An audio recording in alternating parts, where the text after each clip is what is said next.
hozir bitta turk mendan qatlisan deb so'radi. O'zbekistonlikman desam agar 67 yoshli onamga o'zbek ayol boquvchisini qidiryotgandim. U bironta tanishing yo'qmi, ish qidiryotgan dedi. Yo'q, men unaqa tanishim yo'q deb qo'ydim. Keyin gap bilan suhbat bilan bo'lib menga aytibdi.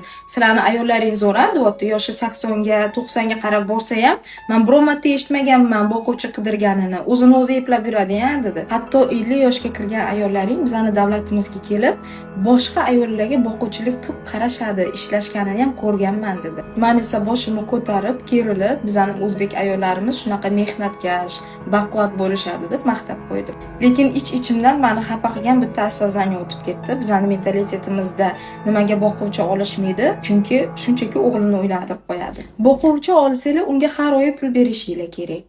Ya'ni oyligini chiqarib berishinglar kerak. Senga pul beryapman-ku deb xohlagan muomalangizni qila olmaysiz.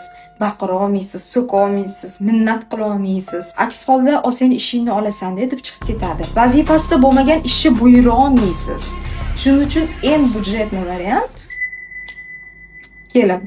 Boshqa davlatlarda esa kelinlar boquvchi vazifasini o'z bo'yniga olishmaydi. Shunga qaramay, ularning qadrlari juda ham baland va erlari mana shunday qo'llarida ko'tarib yurishadi. Bizning mentalitetimizda esa hammada emas, ayrim oilalarda erini xizmatini qilib, ota-onasini rozi qilsa ham bir tiyinlik qadri bo'lmaydi. Shuning uchun ba'zan o'ylanib qolaman, oxu va eshak haqidagi maqol rostmikan? Oxuni insoniyatga bir tiyinlik foydasi tegmasa ham uni qadri baland. Oxu deb gapirishadi. Lekin eshak qancha xizmat qilsa ham, qancha mehnat qilsa ham bir tiyinlik hurmati ham yo'q, qadri ham yo'q.